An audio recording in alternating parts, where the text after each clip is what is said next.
So for today's video nga, nasa Lalamove na naman tayo at ayun nga, ang first booking natin is going to Pasay from Cainta. Wala tayong nakuhang booking from Imus pababa. Kaya naman, eto may kasabay ito papuntang Pasay to Ignatius. Balik, pipick upin natin siya sa Dole Warehouse tapos pupunta na tayo doon kasi na-pick up na natin to dito sa may Newport, Pasay. Kaya yun. Dito ko na naman. Ito yung first booking natin from Pasay, Newport to Cainta. Nagkakalagay ng 849. Tapos may kasabayan na Dole Warehouse papunta naman ng St. Ignatius. So madadaanan lang naman siya. Kaya naman, ayun, waiting tayo ng driver.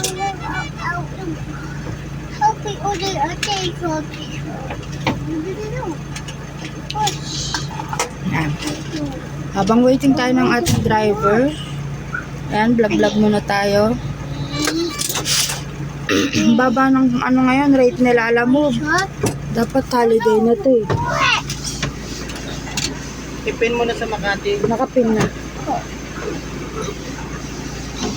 Ayan. Tapos meron naman tayong kasama. May kasama tayo na bata sa ating biyahe for today's video. Hello guys. Hello guys. Ayan. Habang waiting tayo ng ating driver, yan, vlog muna tayo. At hindi pa napupuno ang ating karga. Going to Cainta na naman tayo. Sana naman pagbalik may makuha agad tayo na booking para naman hindi tayo gul sa biyahe.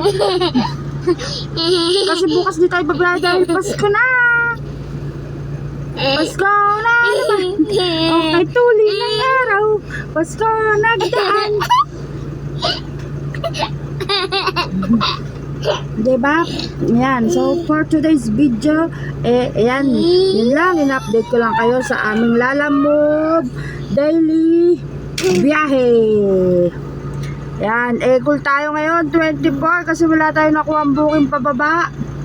Pero ganun pa man, wala na tayong magagawa. Ang magagawa na lang natin is magdasal at ano pa? Pagkasama namin pang batang to, lugi talaga sa biyahe kasi maya gutom.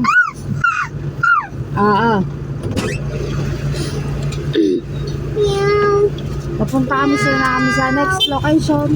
Diba? Punta namin sa next location. No. Bye-bye. Update ko na lang kayo sa aming next location.